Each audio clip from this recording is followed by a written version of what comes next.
So welcome back everyone. जैसा कि हमने आपसे प्रॉमिस किया था कि आज हम लोग प्रोग्रामिंग की वीडियोस देखेंगे, तो आज हम आपको प्रोग्राम बनाकर दिखाएंगे ब्लूजे पे कि प्रोग्राम कैसे बनाया जाता है, कैसे कंपाइल किया जाता है और कैसे रन किया जाता है। और इसके साथ साथ हम कुछ इंपॉर्टेंट चीज़ें देखेंगे, कुछ ऐसी चीज़ें देखेंगे जो जनरली हम सब मिस्टेक करते हैं। तो हम कुछ ऐसी चीज़ें देखने वाले हैं इस वीडियो में कि जिससे हम, अगर आपने इस वीडियो को देखा होगा तो आप मिस्टेक नहीं करोगे। तो लेट्स गेट स्टार्टेड। तो सबसे पहले आप देखो, मैं एक डबल क्लिक करके न्यू क्लास बनाऊंगा और यहाँ पर मैं क्लास का कुछ भी नाम रख सकता हूँ, क्योंकि आगे जाके मैं क्लास का नेम ऑब्वियसली चेंज कर दूंगा। ओके, इसको आपने ओपन किया डबल क्लिक करके। I am maximising the window. कंट्रोल+A से आपको सेलेक्ट करना है ये, और उसके बाद आपको डिलीट कर देना है। अब हम आज जो प्रोग्राम बनाने वाले, मैं पहले बता दूं आपको कमेंट करके कि मैं कौन सा प्रोग्राम बनाने जा रहा हूँ। We are going to use for loop, और हम आज प्रिंट करेंगे consecutive numbers. Consecutive numbers print करेंगे up to number given by user. अब मेरे कहने का मतलब क्या है, मैं आपको बता रहा हूँ। एग्ज़ाम्पल अगर है, मैं बताऊँ एग्ज़ाम्पल। एग्ज़ाम्पल है आप देखो यूज़र ने क्या इनपुट दिया। मैं सपोज़ करता हूँ कि यूज़र ने हमें इनपुट दिया है 7। अगर यूज़र हमें इनपुट 7 देगा तो हमारा आउटपुट क्या होना चाहिए, that is we will see. अगर यूज़र ने इनपुट 7 दिया है तो हमारा आउटपुट होना चाहिए 1 2 3 4 5 6 7, यानी 1 से लेकर 7 तक सारे नंबर्स को प्रिंट कर देना। तो इसको हम फॉर लूप से देखेंगे कैसे करते हैं। आप ये देख रहे होगे कि मैंने ये जो डबल स्लैश लगाया, तो डबल स्लैश लगाने से किसी भी लाइन को आप कमेंट आउट कर सकते हो। कमेंट आउट करने का मतलब ये होता है कि ये आपके प्रोग्राम का पार्ट नहीं है, इसे कंपाइल नहीं किया जाता। तो हम सबसे पहले, क्योंकि यूज़र से वैल्यू लेना चाहते हैं, देखो मैंने इनपुट 7 जो यहाँ पर लिखा हुआ है ये यूज़र से लिया है ना। User has given us this, user has given this. कोई भी चीज़ हमें यूज़र से लेनी होती है तो हम सबसे पहले पैकेज लेते हैं जिसकी हमें हेल्प चाहिए। तो import word, I am just writing import Java dot यूटिल dot asterisk semicolon. मैं आपको अभी सब कुछ समझाऊंगा कि मैं क्या कर रहा हूँ, और उसके बाद हम अपनी क्लास बनाएंगे। मैं क्लास का नाम यहाँ पर रख देता हूँ consecutive numbers. Consecutive numbers. Okay wait, मैंने इस चीज़ को देखा नहीं। क्लास कॉन्स नंबर्स में रख देता हूँ, है ना, कॉन्स नंबर्स। ये एक हमारी क्लास बन गई है। क्लास बनाने के बाद हम मेन फंक्शन बनाते हैं, पब्लिक स्टैटिक void मेन, और इसके अंदर हम स्ट्रिंग आर्ग्स लिखते हैं।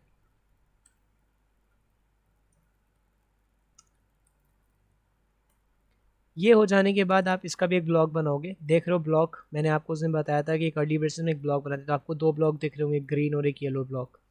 इसके अंदर हम एक स्कैनर क्लास का यूज़ करते हैं। स्कैनर जिसका ऑब्जेक्ट मैंने बनाया है SC। न्यू कीवर्ड के साथ मैंने इसको जो है मेमोरी एलोकेट करा, न्यू स्कैनर system.in। यहाँ तक तो आपको लिखना ही है, आना चाहिए। इसके बाद आप यूज़र को एक मैसेज दोगे कि प्लीज़ प्रिंट द नंबर, जहाँ तक आप चाहते हो कि आपके कॉन्जिक्यूटिव नंबर्स प्रिंट हो जाएं। ln मैं इसे दे रहा हूँ ताकि मैं नेक्स्ट लाइन में जो भी प्रिंट करना चाहूँ वो प्रिंट हो। इन्वर्टेड कॉमास के अंदर मैं लिखता हूँ enter the number you would like to print the consecutive numbers up to। ठीक है, ग्रामर पे मत जाना अगर आपको लग रहा है कोई ग्रामेटिकल मिस्टेक है तो। System dot out print enter the number you would like to print the consecutive numbers up to it। तो वो नंबर आपको यूज़र देगा। अब जो आपको यूज़र नंबर दे रहा है उस नंबर के लिए आपको एक वेरिएबल चाहिए होगा, और वेरिएबल कैसा होना चाहिए, इंटीजर टाइप का, क्योंकि यार नंबर जो है वो एक इंटीजर टाइप का होगा। हम अज्यूम करते हैं कि जो हमें यूज़र नंबर दे रहा है वो इंटीजर टाइप का है, हो सकता है कि वो डेसिमल टाइप का हो। ठीक है, तो उसके लिए अलग है, वो मैं आपको बाद में बताऊंगा। अभी मैं अज्यूम करता हूँ कि वो इंटीजर टाइप का है, तो मैंने एक INT लिखा, कीवर्ड है इंटीजर टाइप वेरिएबल डिफाइन करने के लिए, और वेरिएबल का नाम मैं नम लिखता हूँ। और इसके अंदर मैं स्कैनर क्लास के जो मैंने बनाया था ऑब्जेक्ट SC, उसको मैं यूज़ करके यहाँ पर एक फंक्शन लूँगा sc.nextInt। इस फंक्शन का काम ये होता है यूज़र से इंटीजर वैल्यू को एक्सेप्ट करना। अब यूज़र जो भी इनपुट हमें देगा वो नम में स्टोर हो जाएगा, ठीक है। इसके बाद आप देखो कि मैंने अभी यूज़र से नंबर ले लिया है, बिल्कुल यूज़र से मैंने नंबर ले लिया है, वो हमारा नम में आ गया और नम एक इंटीजर टाइप वेरिएबल है। इसके बाद हमें करना क्या था, हमें करना था फॉर लूप का इस्तेमाल करना था ताकि हम कॉन्जिक्यूटिव नंबर्स को प्रिंट कर सकें। कहाँ तक? इस नम तक। तो कॉन्जिक्यूटिव नंबर्स हम देख रहे हैं 1 से स्टार्ट हो रहा है, तो हम फॉर लूप अपना स्टार्ट करते हैं। यहाँ पर देखो फॉर लूप का एक जनरल फॉर्मेट कुछ ऐसा होता है। मैंने आपको बताया था, देखो अभी एरर दिखा रहा है इलीगल स्टार्ट ऑफ एक्सप्रेशन, क्योंकि मैंने फॉर लूप के अंदर कुछ लिखा नहीं, ना इनिशियलाइजेशन है, ना टेस्ट कंडीशन है और ना ही अपडेशन है। तो हम क्या करेंगे, यहाँ पे इनिशियलाइज करेंगे। तो हम यहाँ पर एक इंटीजर टाइप का एक वैल्यू, मतलब इंटीजर टाइप का एक वेरिएबल बना रहे हैं आई, और उसके अंदर इनिशियलाइज करते हैं हम 1। 0 क्यों नहीं किया? क्योंकि मैं चाहता हूँ कि हमारा लूप स्टार्ट ही 1 से हो, 0 से ना हो। This is called initialization. इसके बाद हम लिखेंगे अपनी टेस्ट कंडीशन। तो टेस्ट कंडीशन हम लिखना चाहते हैं ये लूप तब तक चले जब तक कि हम यूज़र के दिए हुए नंबर तक नहीं पहुंच जाते। यूज़र का दिया नंबर नम है, नम में स्टोर हो चुका है। और अपडेशन हम चाहते हैं कॉन्जिक्यूटिवली हो, यानी आई में हम एक एक ऐड करें। या तो आप I is equal to I plus 1 लिखो, या आप इसकी जगह जो है आई प्लस प्लस भी लिख सकते थे, वो भी मैं आपको दिखाऊंगा। और यहाँ पर अब आप जो है चाहते हो कि ये जो आई है इसको प्रिंट कर दो, तो मैं system dot out dot print L की जगह मैं प्रिंट लिख रहा हूँ। मैं नहीं चाहता कि हर नंबर नई लाइन में प्रिंट हो, तो यहाँ में मैं प्रिंट करूँगा आई की वैल्यू, और उसके साथ मैं नहीं चाहता कि वो बिल्कुल जो है बिना स्पेस के प्रिंट हो, तो मैं एक स्पेस भी इसमें दे रहा हूँ। ये आपका एक जनरल प्रोग्राम है और ये हो गया। पहले हम लोग इसको जो है रन करके देखते हैं। तो सबसे पहले आप यहाँ पे आओ, ऊपर आपको कंपाइल का ऑप्शन दिखेगा और इसे कंपाइल कर देते हैं। अब आपका ये प्रोग्राम कंपाइल हो गया। यहाँ से आप क्रॉस दबा सकते हो, बिल्कुल क्रॉस कट कर दो इसको, और यहाँ पे आप डबल क्लिक करो जो आपने बनाया है। यहाँ पर आप वॉइड मेन स्ट्रिंग आर्ग्स में आओ, और आप देखोगे कि यहाँ पर ये इस तरह का जो है आपके कर्ली ब्रेसेस होने चाहिए। नहीं है तो आप उसको बना देना। ओके, देखो ये जो है ना, ये हमारी टर्मिनल विंडो है जहाँ पर हम जो है अपने प्रोग्राम को रन करते हैं। Enter the number you would like to print the consecutive number up to it. देखो ये मैंने जो प्रिंट किया था ना, ये चीज़ जो मैंने प्रिंट करी थी बिल्कुल वही वैसे ही आया है। अब आप यहाँ पे आओ, सबसे नीचे आपको इनपुट क्या करना है। मैंने लास्ट टाइम 7 इनपुट किया था, मैं चाहता हूँ मैं 7 की जगह कुछ भी इनपुट कर दूँ। सपोज मैं 10 इनपुट करता हूँ। इनपुट करने के बाद मैंने एंटर दबाया और देखो 10 वैल्यू यूज़र की है जो आपकी नम में स्टोर हो गई थी, और आपका फॉर लूप जो है वो 10 तक चला। फॉर लूप आई से आपने आई को 1 से इनिशियलाइज़ किया था। अगर मैं आपको दिखा पाऊँ तो I will try to show you up. Okay, I will just I show you. Wait, इसको ओपन करो आप, और इसके बाद अब आप जो है इस टर्मिनल विंडो को भी ओपन कर सकते हो दिस वे। तो आप देखोगे कि सबसे पहले हमने जो है क्या किया था, फॉर लूप चलाया था और आई को मैंने वैल्यू दी थी 1।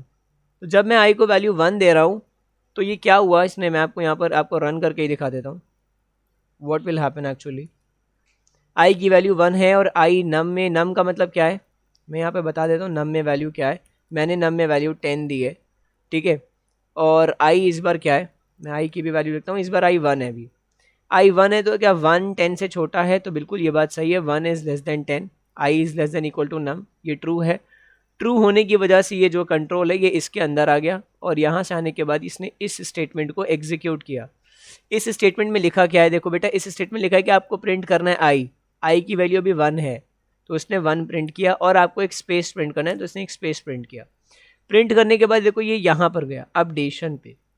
अपडेशन पे उसने सबसे पहले लेफ्ट हैंड साइड पे देखा, राइट हैंड साइड पे देखा आई प्लस 1, यानी इस बार उसने आई में 1 ऐड किया और उसको आई में स्टोर कर दिया है। तो आई प्लस 1 को आई में स्टोर किया, यानी आई 1 था और उसमें उसने 1 ऐड किया, तो इस बार जो आई हो गया वो 2 हो गया है, यानी कि जो हमारा अब आई हो गया है वो 2 हो गया है। 2 होने के बाद उसने फिर चेक किया इस चीज़ को, क्या आई यानी 2 वो नम से छोटा है या नम के इतना है? तो नम से छोटा है, ये बात ट्रू है। ट्रू है तो वो वापस से देखो प्रिंटिंग स्टेटमेंट में आया। प्रिंटिंग स्टेटमेंट को इसने एग्जीक्यूट कर दिया। यहाँ पर आप जो कुछ भी लिखोगे ना, अगर ट्रू होगी कंडीशन तो वो एग्जीक्यूट हो जाएगा। यहाँ पर मैंने प्रिंटिंग स्टेटमेंट लिखा है तो वो एग्जीक्यूट हो जाएगा। एग्जीक्यूट कैसे हुआ, उसने यहाँ पे प्रिंट किया आई, और आई की वैल्यू 2 है, तो आप यहाँ पे 2 प्रिंट करोगे, और उसके साथ देखो मैंने स्पेस भी प्रिंट करवाया है, as it is space print हो गया। फिर ये अपडेशन पे जाएगा और इसने आई को 1 इंक्रीज़ किया, तो इस बार आई 2 की जगह 3 हो गया है। अब ये दोबारा से चेक करेगा क्या 3 जो है 10 से छोटा या इतना है, तो बिल्कुल 10 के से 10 से छोटा है, तो ये कंडीशन ट्रू है। तो इसने फिर से इस स्टेटमेंट को एग्जीक्यूट किया, और इस स्टेटमेंट को एग्जीक्यूट करने का मतलब उसने आई को जो 3 था प्रिंट किया, और एक स्पेस था वो भी प्रिंट किया। फिर से ये अपडेशन पे गया, आपने बिल्कुल सही समझा। इस बार आई की वैल्यू क्या हो जाएगी, एक और इंक्रीज हो जाएगी और ये 4 हो जाएगा। आई की वैल्यू 4 होने के बाद देखो ये चेक करेगा क्या 4 जो है वो 10 से छोटा है, 10 के जितना है, तो छोटा है, कंडीशन ट्रू है। ट्रू है तो ये फिर से यहाँ पर आएगा, यहाँ पर आने के बाद ये फिर से आई को प्रिंट कर देगा और एक स्पेस को प्रिंट कर देगा, और एक बार ये फिर से आई की वैल्यू अपडेशन पे गया, यहाँ पर अपडेशन पे फिर से गया और इसने फिर से आई को क्या किया, 5 कर दिया।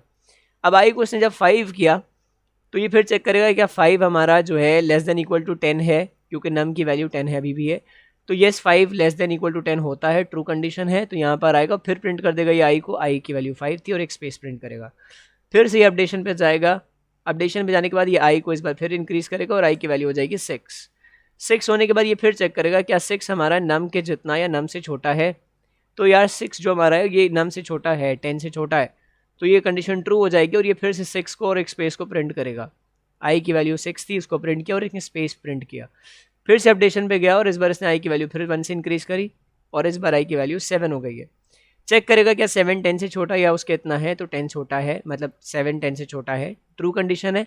तो ये फिर से इस स्टेटमेंट को जो एग्जीक्यूट कराएगा, तो इसने 7 जो आई में था वो प्रिंट किया और एक स्पेस प्रिंट किया।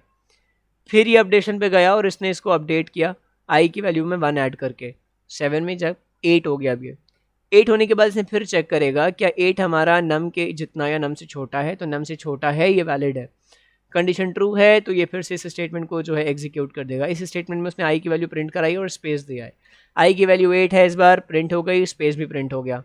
ये हो गया, तो ये यहाँ आने के बाद और नीचे कुछ लिखा नहीं है, तो फिर से अपडेशन पे आया और अपडेशन के बाद इसने आई की वैल्यू को फिर कुछ इंक्रीज़ किया, 1 इंक्रीज़ किया है, तो आई की वैल्यू इस बार 8 की जगह 9 हो गई है।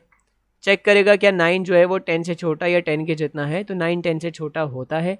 तो अगर ये कंडीशन ट्रू है तो ये फिर से यहाँ आएगा और आने के बाद इसे एग्जीक्यूट कर देगा।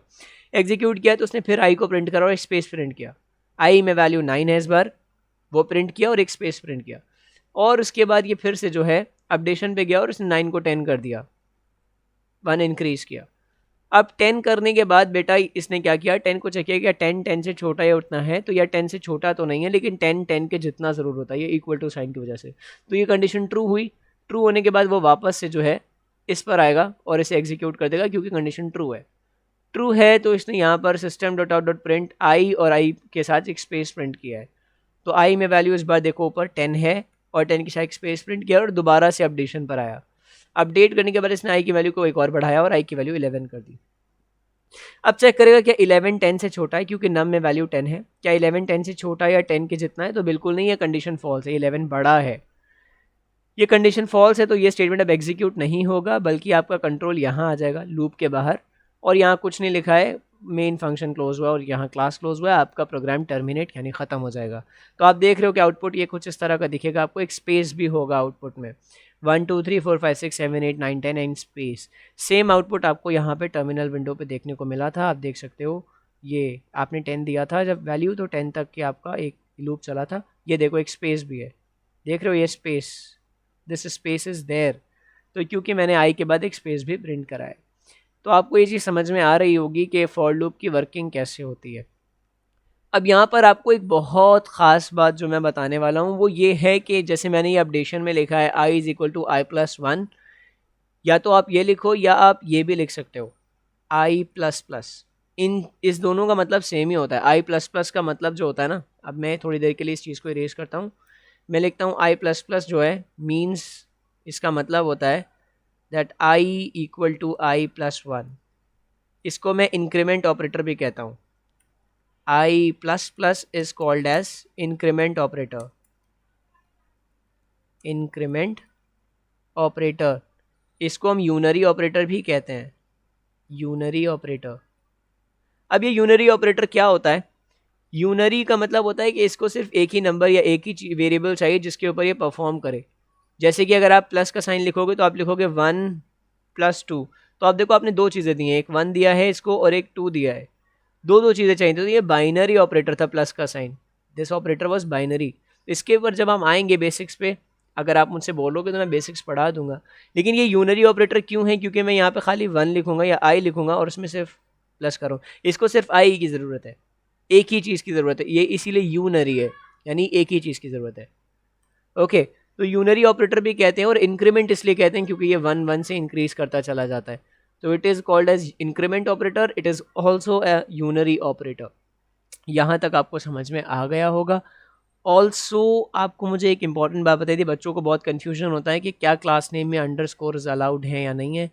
तो आप देखो कि क्लास के नेम्स में अंडरस्कोर्स अलाउड होते हैं। मैं यहाँ पर एक अंडरस्कोर लगाता हूँ और दोबारा से कंपाइल करता हूँ। आप देखो क्या लिख कर है, class compiled, no syntax error, there is no syntax error, मतलब कि कोई प्रॉब्लम नहीं, आप अंडरस्कोर लगा सकते हो। हाँ, लेकिन आप क्लास में कोई स्पेशल सिंबल, लाइक मैं ये लगा दूँ, तो देखो ये देखो, कंपाइल करूँ मैं, आप देखो क्या कह रहा है, एरर्स फाउंड इन क्लास।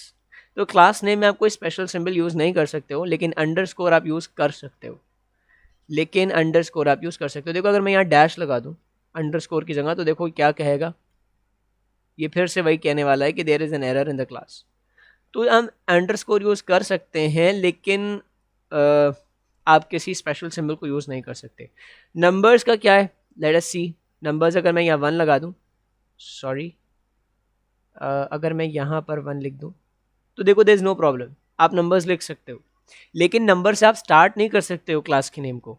आप यहाँ पे नंबर लिखोगे, कंपाइल करोगे, there is no syntax error. लेकिन अगर आपने यहाँ से यहाँ नंबर लिख दिया है, नंबर से स्टार्ट किया है 1, तो देखो ये क्या दिखाएगा, एरर दिखाएगा, क्योंकि आप नंबर से क्लास के नेम को स्टार्ट नहीं कर सकते हो। तो ये सारी बिल्कुल जो है ये जनरल बातें थी, बिल्कुल कॉमन सी। अगर आप चाहोगे कि मैं बिल्कुल बेसिक से पढ़ाऊँ तो मैं आपको बिल्कुल पढ़ा दूंगा। तो अभी मैंने आपको बिल्कुल फॉर लूप की वर्किंग समझाई है, फॉर लूप कैसे करते हैं, ये चीज़ आपको मैंने बताई है। फॉर लूप में आप देखो इनिशियलाइजेशन मैंने int i इक्वल टू 1 से किया है, ये इसको हम कहते हैं टेस्ट कंडीशन और इसको कहते हैं अपडेशन। सबसे पहले आपने देखा कंट्रोल कहाँ गया, यहाँ, इसने i की वैल्यू 1 से इनिशियलाइज करी, करने के बाद इसने i की वैल्यू को चेक किया। मैंने आपको बताया था एंट्री कंट्रोल लूप है फॉर, यानी ये पहले चेक करता है और उसके बाद प्रोग्राम की मतलब फॉर की लूप की बॉडी में जाएगा, लूप की बॉडी में तब जाएगा जब ये कंडीशन ट्रू हो। तो कंडीशन अगर ट्रू है तो ये यहाँ जाएगा और इसे एग्जीक्यूट करने के बाद ये अब वापस यहाँ आएगा अपडेशन पे। अपडेशन करने के बाद आई की वैल्यू चेंज हो जाएगी, तो चेंज्ड वैल्यू को दोबारा चेक करेगा और फिर अगर ट्रू है तभी यहाँ आएगा। ऐसे लूप्स को हम एंट्री कंट्रोल लूप्स भी कहते हैं, इस चीज़ का आप लोग ध्यान रखें। It is an entry control loop. मैं थोड़ी सी देर इसको हटा दे रहा हूँ, इसको मैं बोलूँगा for loop is an entry control loop. For loop is entry controlled loop. Okay, तो ये सारी बिल्कुल बेसिक बातें थी। आई एम एक्सपेक्टिंग कि आपको समझ में आ गई होगी। अगर आप चाहते हो कि मैं जावा को बिल्कुल बिगिनिंग से आपको पढ़ाऊँ तो आप हमारी वीडियो में कमेंट कर सकते हो। अगर मैं देखूँगा कि बहुत सारे बच्चों ने कमेंट किया है तो मैं जावा बिल्कुल बेसिक से पढ़ा दूँगा। तो आज के लिए इतना काफ़ी था। All the best, see you later, bye bye.